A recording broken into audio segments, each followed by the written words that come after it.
This is a 5-minute Bible talk with Reverend Kathy. In the book of Lessons of Truth written by Emily Cady, she defines two terms that help describe who we are, the human and the divine.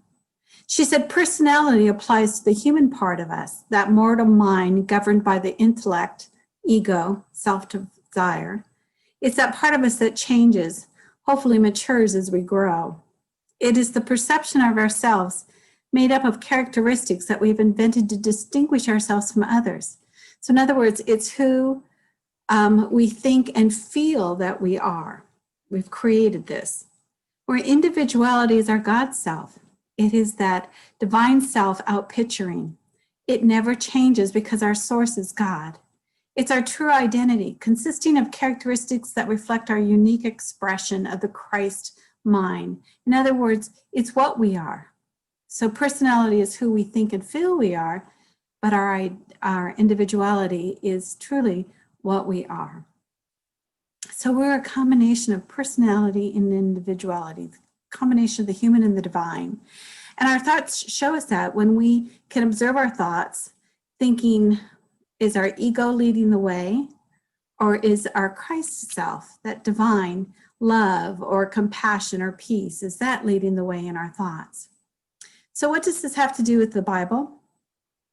Well, the book of Acts tells the story of the life of Paul the Apostle, who's given a lot of credit for spreading the good news of Jesus' teachings throughout the Roman Empire. But the story starts with Saul, a Jew from Tarsus, who was also a Roman citizen, which actually was very instrumental in his travels through the Roman Empire. But Saul was a very religious man. And he could not tolerate that there were Jews following the way, following this new Messiah and the teachings and talking about it and being excited and celebrating it. So he began to persecute these Jews and persecute them to the end of having them killed. In the Bible, it says that he ravaged the church by entering house after house, dragging off both men and women. He committed them to prison. And so with support from the temple, that's what he did. He persecuted. But when he was on his way to Damascus, he had to come to Jesus' meeting. Or as he was traveling, a light fell upon him, and he fell to his knees, and he heard the voice say, "Saul, Saul, why do you persecute me?" And he said, "Who are you, Lord?" And he said, "I am Jesus, who you are persecuting. Get up and go into the city, and you'll be told what to do."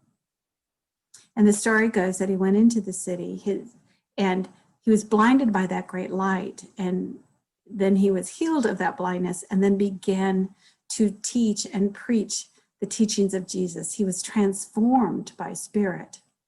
And so what does that have to do with us?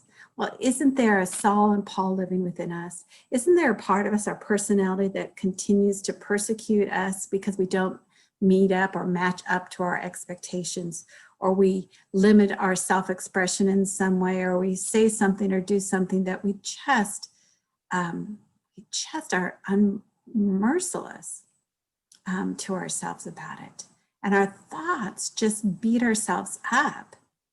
But there's also that Paul within us, that divine, that says, stand on firm ground, see rightly, have that experience of the Christ mind, of that threshold of the mystical union, and see the truth of who you are and preach the good word. Go forth and be that goodness, be that love, be that compassion. And so I think it's a wonderful thing in today's world for us to really become observant of our thoughts. Are we living through our Saul thoughts or living through our Paul thoughts? Are we wanting to persecute ourselves and limit ourselves in a negative way?